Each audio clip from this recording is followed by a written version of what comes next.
Tonight's story is called The Fish of Maui.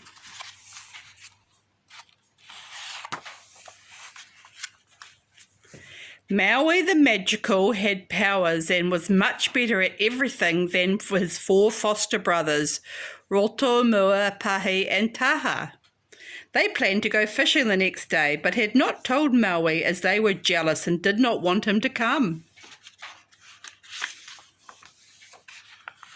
Early next morning, Maui hid himself in the bottom of his brother's canoe. His brothers laughed as they set off, little knowing that Maui Nukuro, the trickster, was going with them.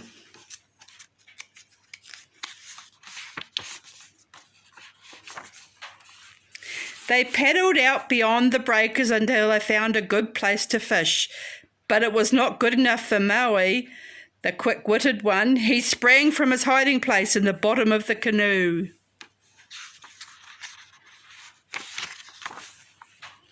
The brothers, still shocked by Maui's magical appearance, obeyed his orders to paddle on. On and on they paddled. They begged Maui to stop, but he would not.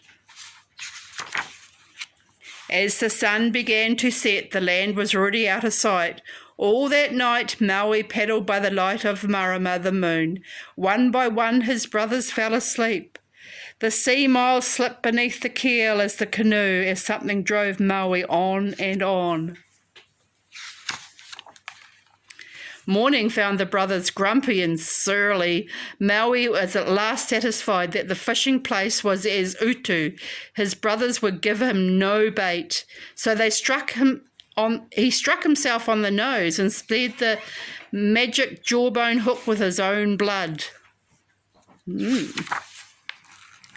Around and round and round his head he whirled the jawbone of his ancestor.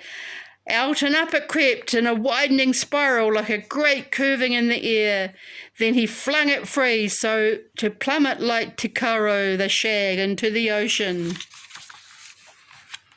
The line plunged through the depths of the sea at the speed of a taiha. The bone struck wood and locked in the arm of a carving.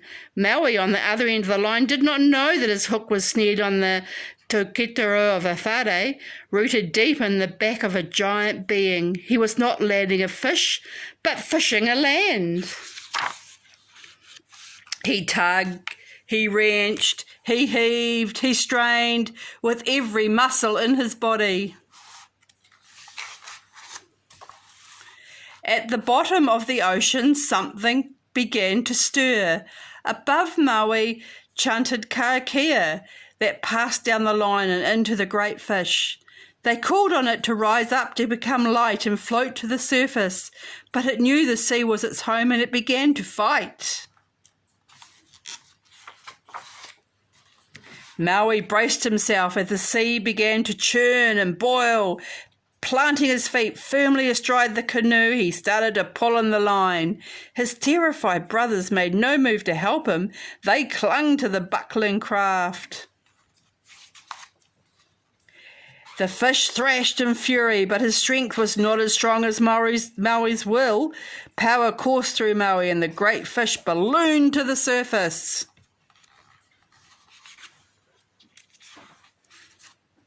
And what a fish it was! His tail stretched away to the north, and his head lay far in the south. "I must get my hook," said Maui. "Do not touch him while I am gone. He is smooth and flat, and I do not want him damaged." But the moment Maui was out of sight, his brothers began to hack out their share. For after all, hadn't they helped with the paddling? The great fish writhed in agony as the paddle blades sliced into his flesh. In no time at all, his once smooth back was a jagged mass of valleys and ranges. The fish of Maui was now a rugged land.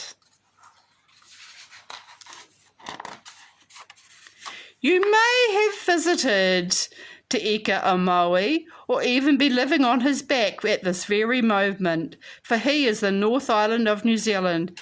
Doesn't it look like a rather battered stingray? Good night, everybody. Happy birthday, Jake.